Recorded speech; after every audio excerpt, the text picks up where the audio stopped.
Welcome back, everybody. Welcome back to the workbench. It's more Ryft. There's some Ryft over here. There's Ryft everywhere. We're in the middle.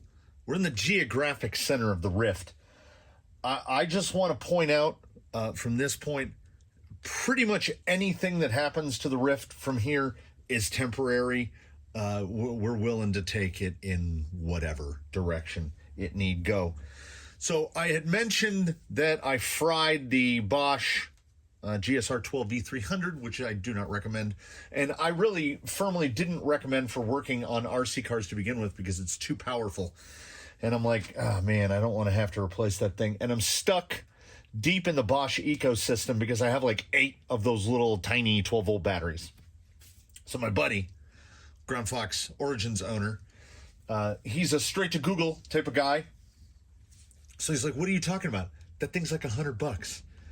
And I shouted some expletives at him because I know that it's not. But lo and behold, Amazon, $100.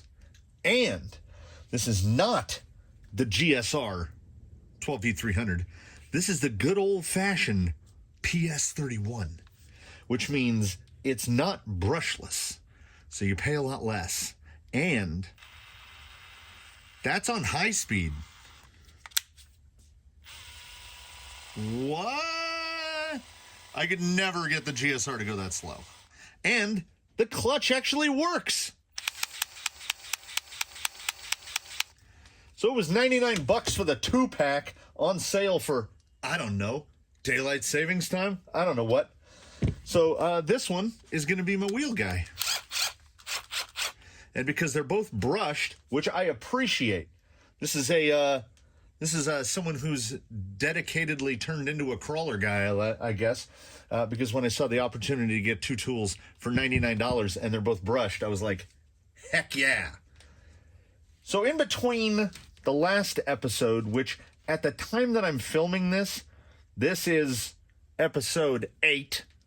I don't even think episode 7 is live yet. I mean, again, we're getting into wibbly wobbly, timey-wimey stuff.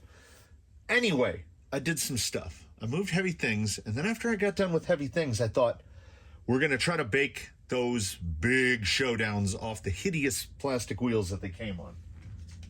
And it was modestly successful. They are indeed mounted to the alloy beadlocks, but you can see some of these have been up to speed. They were mounted on a 2-wheel drive vehicle. So I'm pretty sure that was a rear, and I think this was a rear. There's actually some like tearing of the bead. Like, some of them did not come off the rims very cleanly. They did not want to come off. The wheels are effectively destroyed. I should have kept these closer. Like, they're all melted. They did not want to give up their tires. And I was like, I wonder if those screws are actually screws. Yes, they are. They'd be neat because they're 3mm, but they use a 3.5mm hex. Duratrax, why? Duratrax, why? So these will be the temporary wheel tire combo. Whatever we go with in the future, I mean, let's put it on the table. If this thing works and it crawls, it's getting 2.2 ruptures, right? That's all but a foregone conclusion. So in further off-camera shenanigans, there it is. And I did it, I think, wisely, which is, if you notice here, I had the gearbox plunked in there. Everything's pretty cleaned up pretty good. I put the gearbox in place and got these, and I just dialed the links until the drive shafts were like parallel to the skid. I tried a number of different shock options and mountings. Look at the length of that shock. And nothing was cooperating, because when you look at the cage itself, there's this angle right here, and then you got this angle in the front. You can only have so much up travel in a Ryft. Like, it has a determinedly finite amount. So I tried mounting shorter shocks, and it just limits your suspension travel to like 1/2 inch. Luckily, one thing does work, which is, where's the axle? This is something I didn't pay attention to when I started tearing this whole thing apart. So this is how the rear goes. You see that they have offset pumpkins at both ends. That means that a front axle puts the pumpkin completely on the other side. So the drive shaft angle exiting the gearbox is wild. The gearbox exit, as you can see, is over here. So, and you can't reverse it. Like, you'd have to take this off. Like, if there was some sort of a gearbox arrangement that would put it in the center, I guess you could take this. There'd be some cutting involved. Anyway, fitted with temporarily, I was doing a little tests here. These are the springs for a Traxxas high lift setup. The ones that are on Blue Sky High, the long Traxxas GTS shocks. I've got whites in the front, which I think are second softest, and I've got oranges in the rear, which I think are the softest. I had to source some cups. These are, I think, Element cups, and I put a little zip tie on them so that they will stay on. I'm going to do the same to the rear, but I haven't gotten there yet. Because what I started tinkering with is, here's the copper head that came out of him, and I got to where I was like, oh, well, it's time to resolder that connector. Then I remembered that I have the copper head that just came out of Argentum, the Phoenix, and I was like, well, just use that one. So what I've been tinkering with here, and got to the point where I said I should show the peoples how this is going, and I could not for the life of me remember how to calibrate a Copperhead 10. I had to go to the internet for that. So here is the motor that was in the Ryft. This is a 1412 2100 kV Castle big boy. What I have in there right now, because I'm tinkering with some options, we've got a slate 1406 1900 kV. I put a spur gear adapter on here. This is a 96 tooth Kimbrough, because as I mentioned, that Mod 1 spur is the biggest thing I've ever seen. Like, and you could fit bigger, but in the 96, I had to go with that big of a pinion because there's not enough motor adjustment. The motor hits the side of the gearbox.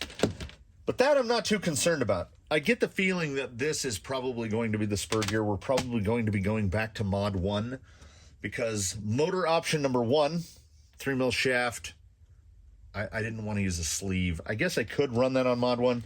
This guy would have to be 32 pitch or Mod 1.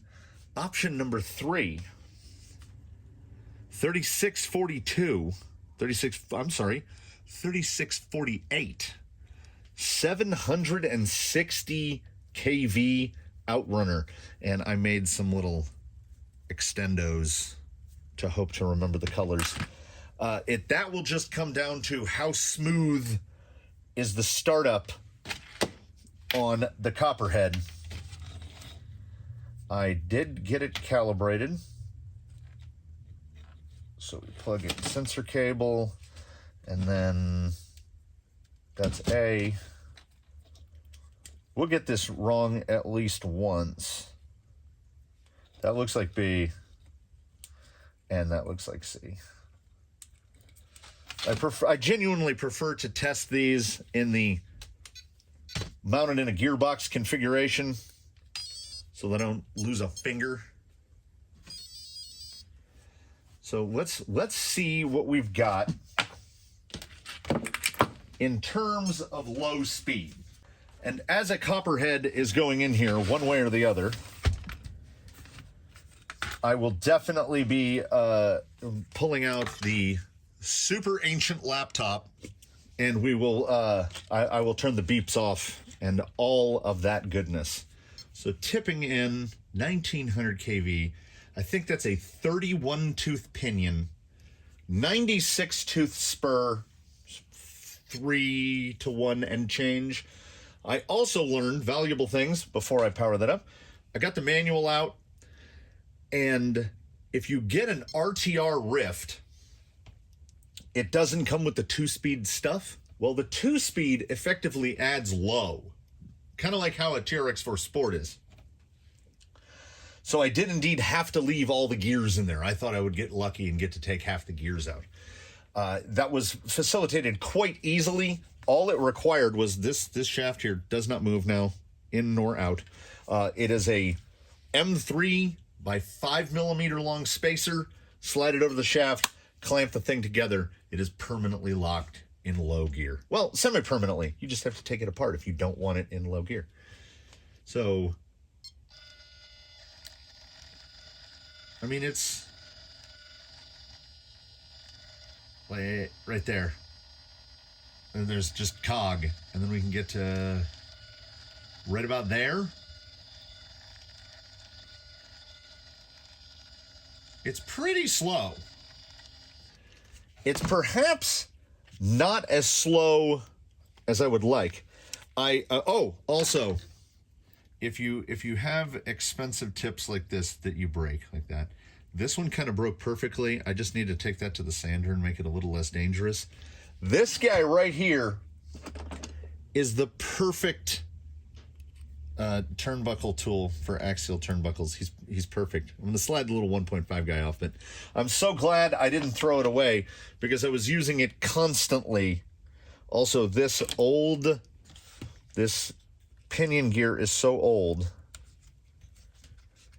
I thought it was 16th, and it's not. It is a 1.3 millimeter to take that off. So I kind of actually hope that I don't have to use that one. It's so smooth, and the clutch works so much better than the GSR, the brushless version. I think I'm going to blow fewer fasteners apart. Fingers crossed. Let's go straight to the 2100. And to do that, other tool. We're going to need...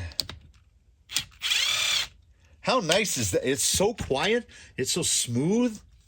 Use the little mini Ugga-Duggas. I'm so, I resisted. I was like, I don't need a 2-pack. I've already got a number of other tools. But when I looked it up, I think it was 45% off. It's insulting. I remember running a spacer on this before because the gear cover would not allow fitment of the long shaft of this motor. But now I don't care about the gear cover. The gear cover will be discarded. 2100 Castle in place. And we are struck again by the limitations, fortunate or unfortunate, of the Ryft and this particular spur gear, which is a 14 looks like it's as small as will fit. A 12 has been confirmed to not fit at all. The motor is touching. So I wish the gear was bigger so that I could run to get the gearing as low as possible. I think a 2100 is going to be too hot. Now you have to ignore that sound. That's mellifluous is the word for that.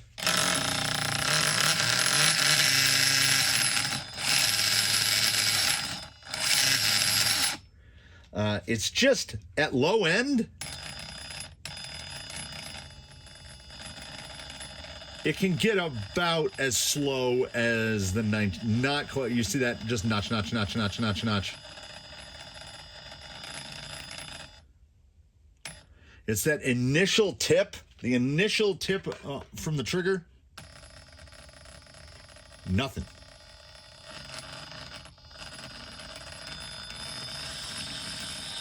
It's really happy. It's right around there. That shaft looks like it's going a little quick for me.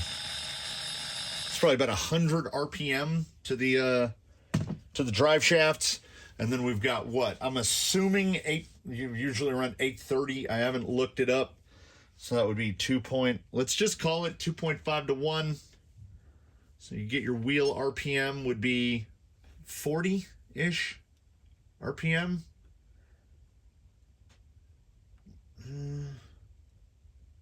A full revolution every 1.5 seconds. It might be slow enough, but I genuinely do feel like 2100 is too peppy for this, particularly with the gearing limitations that I'm saddled with, the inability to run anything smaller than a 14. I think I took a 15 out of it. There's one of those black, very horizon-looking pinions, which I imagine is what came out of here. I will confess, I don't think I was fully paying attention.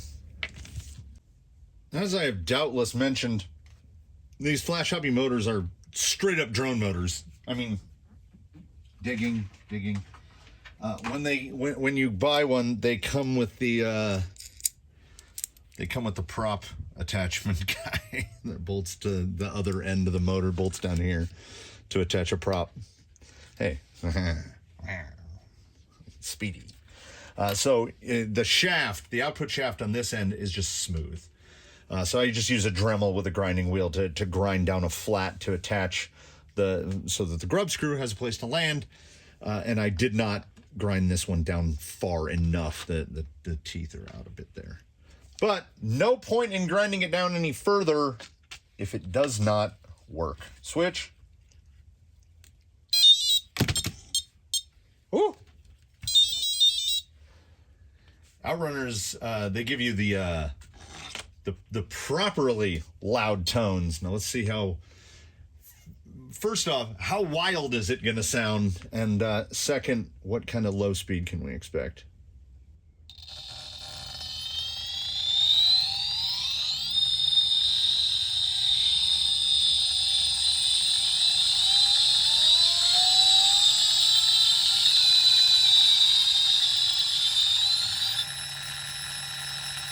You know,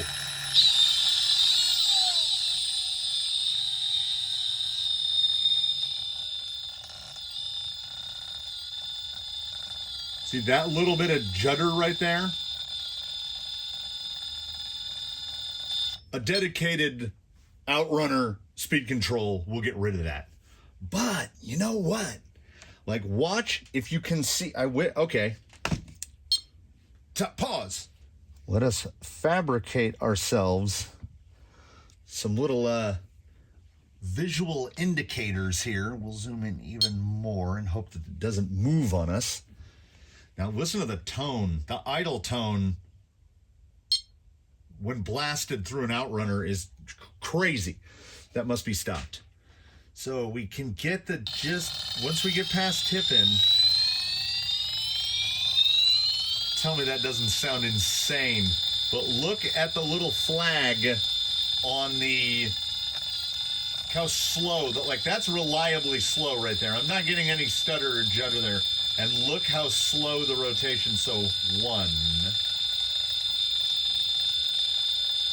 2, 3. Hopefully the time code in edit will show me how many seconds that is taking to revolve. But as one would expect, when dropping from 2100 kV to 760, that thing is...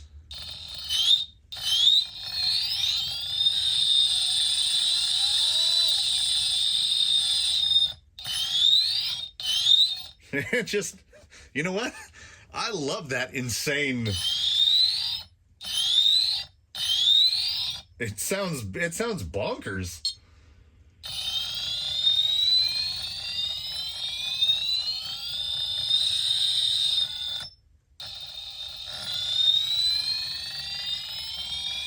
I'm also genuinely surprised that the times I've wired this up, I've managed to get them plugged in the same way every time as a an Outrunner is effectively, treats it like a brushed, it's a 3-wire brushed motor. So this will, I've just reversed rotation.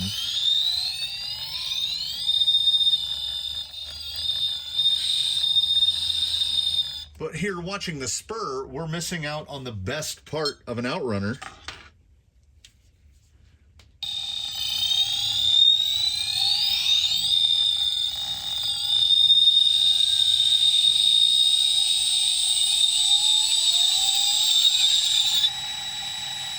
I like how it goes like pretty much dead silent at wide open throttle. And even wide open, it's going fast, but it's not going very fast. And then, of course, let's talk about deceleration. That got real quiet. The whole transmission also jumped a little bit.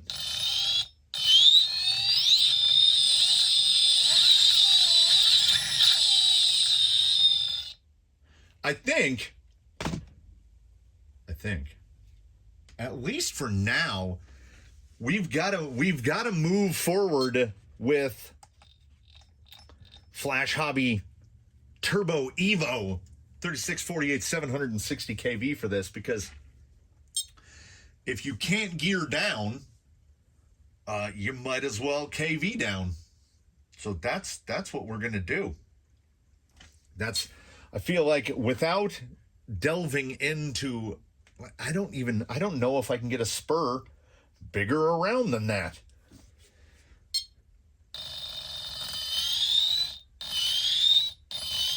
The initial, like I say, there's a little weakness right at the tip end, but the copperhead isn't, it's not the perfect speed control for this, but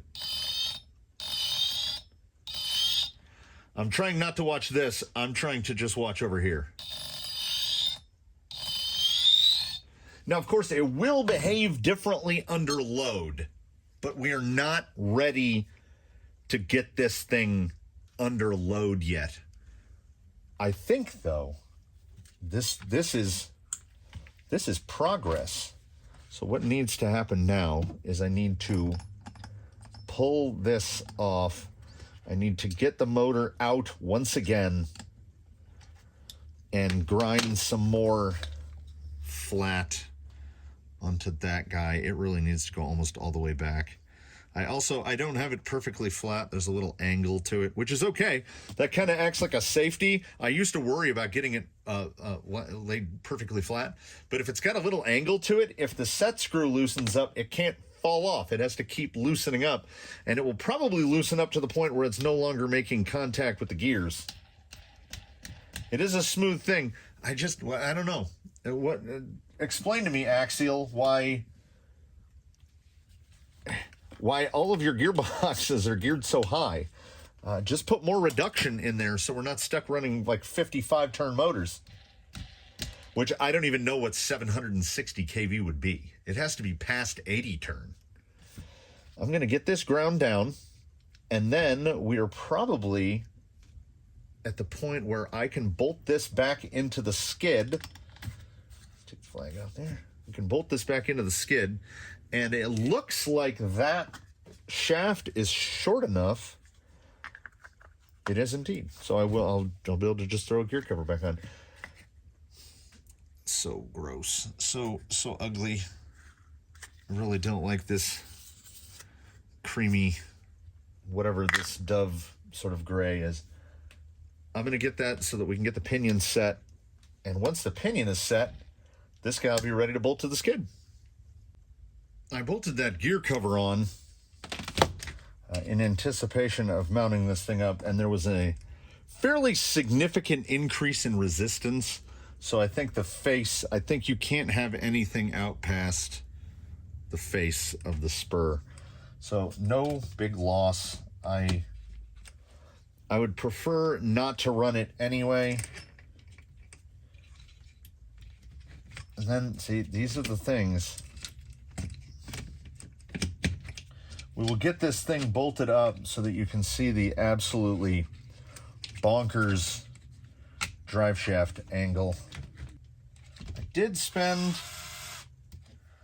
more than a fair amount of time that the right one? Ugh, it's gone. I did spend more than a fair amount of time working on this thing off camera, I think by necessity. As I said, the iteration of shocks that I went through in an attempt to get something, anything to work. Finding this one is too short, finding this spring rate is too stiff, and virtually every spring rate was too stiff. And then just by chance, the TRX4 long travel, the TRX4 long travel were one of the first sets of shocks I bought. I think I might have bought them for Daphne when I was building up Daphne. And I was still in a very much go fast mindset. So I bought a bunch of different spring rates. Like, I think I might have bought almost all of them. So I think I have at least one pair of all the rates. Because coming from a determinedly go fast background, that's what we did. Like, interlude. I've mentioned before that I like 8 shocks from the low C8. Well, do you like 8 shocks? And just think, those are the springs not fitted to vehicles. So as one would expect, it can get out of hand.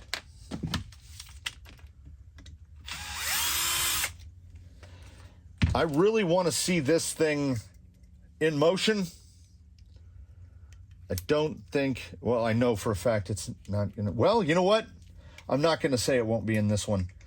There is every possibility that I will get this thing bolted to the cage.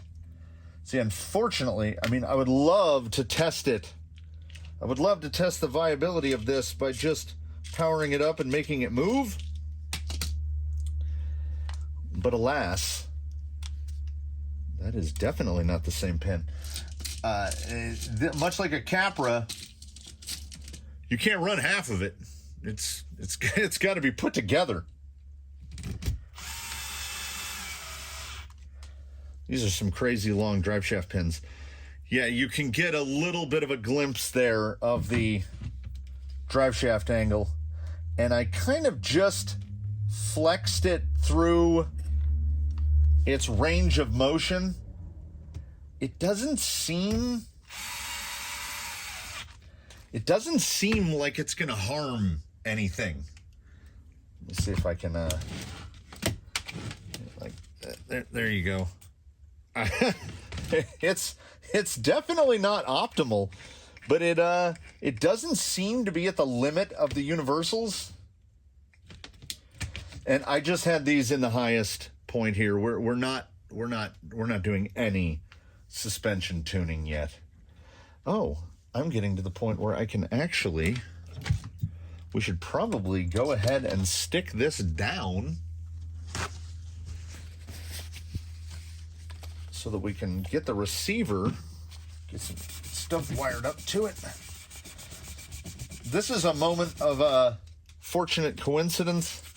My inability to procure Kimbrough scalloped steering wheels. Where's a wheel with this Kimbrough? All right. I want these on everything. They've been out of stock everywhere for like 2022. I haven't been able to buy a single one. So on this radio, these are, J Concepts calls them, I don't know, something. They come in a 2-pack. So there's another one. So I'm just going to build another wheel that goes right about there. And then that'll be my 4-wheel steer with matching wheels. What was I doing? All right. Oh, yeah. I wanted to mention this in a previous episode and didn't. Did I? I didn't. Clear servo tape, right? Clear servo tape. Gorilla mounting tape clear. So far as I can tell, they're all the same thing. If you want to know the cheapest one, it's this one. This is from the Daiso, the Japanese dollar store. It was like $1.25. I think this stuff's up to about $7.50 a roll now. And I have this bad habit of cutting a piece, sticking a piece of electronics down, then deciding to change the mounting virtually within minutes. I use what are they, Techna something razor knives. They're my favorite razor knives. I can't find it. I have 3 in this shop. They're in here somewhere, so I'm relegated to using my backup X-Acto safety razor, which, you know, in retrospect, probably not a terrible idea. Retracting the point. Oh, hey, we can do a real lickety quick here. This will be half powered up because we want to plug the motor in so that it's rotating in the correct direction. So we know this is B. It's the one in the middle.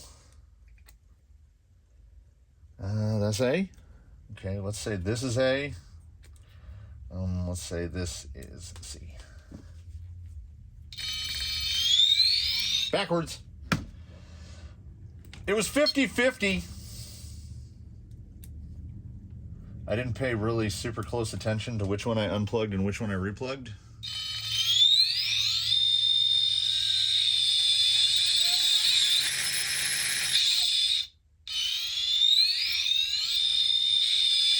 It sounds insane. I love it. All right. We can, that's the front. That looks like the front.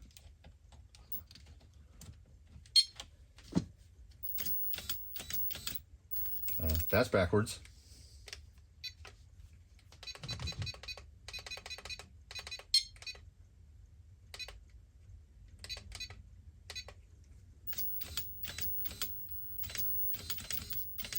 I will set endpoints on these at a later... Man, do I get to get Castle Link out and turn that chirp off.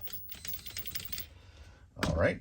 And now we will plug this guy, who is more than guaranteed to need an extension. But for right now, we can just plug him into 3. I think I have a... Whoever makes the aftermarket servo horn for this, clampy servo horn, whether it's Trial or Hot Racing, I've got one of those in the front, so I will most likely have to procure another, as this one drives me nuts. The stock axial one, like even getting it started, double check, yep, 25. We will worry about whether or not everything is centered later. I don't know about anybody else, but as they would say across the pond, the beep is doing me head in. Because I hate the Castle beep ordinarily, and then you fire it through an Outrunner, and it's like we gave the beep a megaphone. I don't know which way I will prefer. How's that look? It's weird how we get it up. Let's try it there. How's that? Is that better? Okay, so if I go like that and like this, no, I think I want it reversed. I think I want it reversed. We'll find out. We will find out on the rocks. Oh, yeah. I mentioned it in the previous installment. I've got the rotors in the front. I went to install the ones in the rear, and this one is just, it like completely stripped out. It's cast aluminum, and the wall is so thin that I think I'm just going to, I think I'm going to end up omitting them. These are just stock TRX4. I'm pointing off right. That's a stock TRX4 hex. They fit just fine. I don't know if I can. Okay, let's just do this for the minute. Save myself. We will. Here's the thing. That's gonna need an extension. because otherwise I can't fit that in there. Although, I don't know. I could probably... Yeah, I want to stay on this side. Let's throw a little quick zippy on it. Just keep it out of the way here.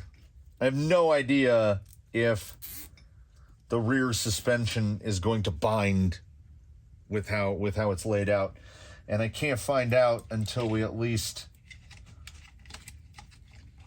make an attempt to see this thing with the cage on it. So we won't worry about any of that stuff as long as the antenna doesn't go into the motor or the gears. So pop that out there. Pull those forward there. Just get this thing. Then I need like... All right, the absolute minimum number of fasteners to get the thing held together so that we can see if it's functional. My God, that's loud. So let us slap these bad boys on here so that we can finally get an idea. I don't know why I'm setting these on. As soon as I try to turn it off, turn it around, they'll fall off. I think yeah, there we are. I love the look of the tires, I gotta say. Haha, torque wrench. I want to see this thing move as much as, if not more than everybody else. Let's hope the antenna isn't in anything hazardous. I've made bad decisions like this before. They only burn me 50% of the time. Still sitting fairly high. And that's with, like I say, I think the softest, that's a nice good settle in the rear though. And we're at about, like, so much droop in the rear. We'll definitely see how that's going to impact the first time we try to come off of a rock. Right, front steer. That angle is not terrible. I'm not mad about it. Rear steer. Looks like he's getting more to one side. He's getting more to this side than this side. Oh, it's just binding up there. So there it is. There's 4 wheels of steering. I do wish. I mean, I know that they never had any intention of the VR knob becoming a second steering wheel, but man, would a detent be nice. But most importantly,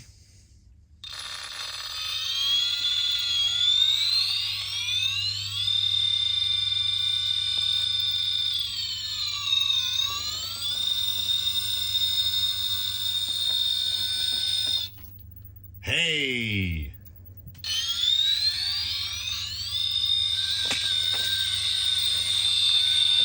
That is definitely slow. I know some people are going to be like, that's the worst noise I've ever heard. And I mean, it's up there.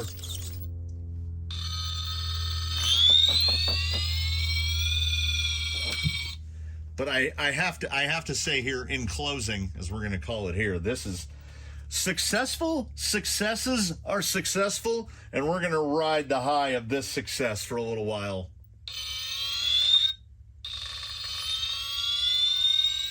It's smooth. It's real smooth. Far smoother than I would have anticipated.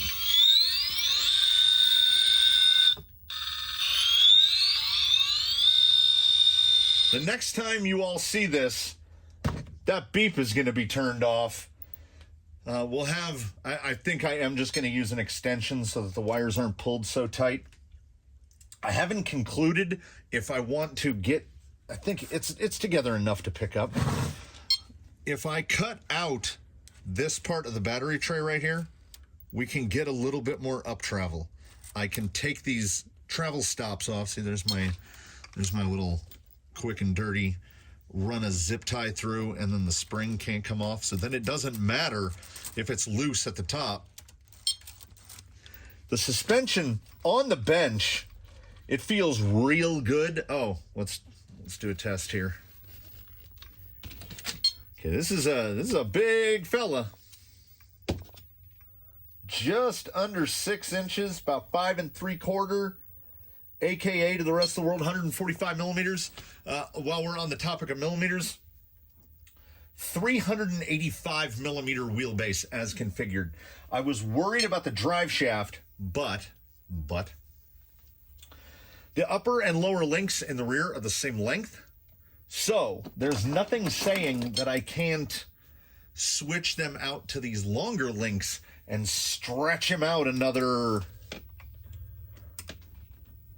about 20 millimeters. So it could go from, what did I say it was? Let's just measure it again. 385. I could go to like a 405 wheelbase. And I think that might help because that will actually so you've got a square, and then you have an angle inside the square, and if you turn the square into a rectangle, it'll actually soften the angle of the rear drive shaft.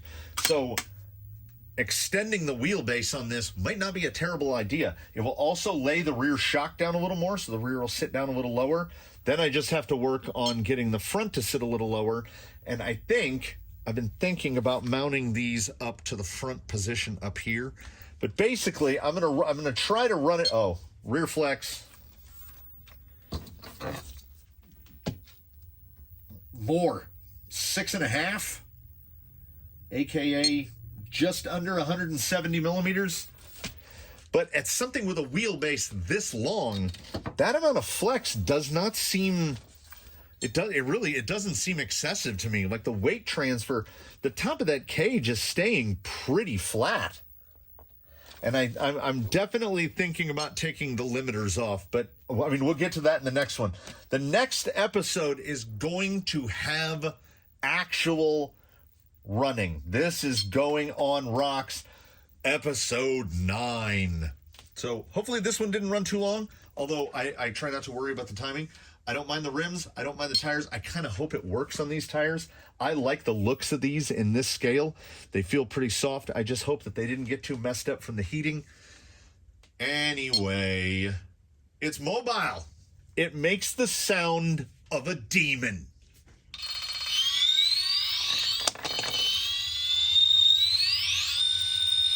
It's crazy.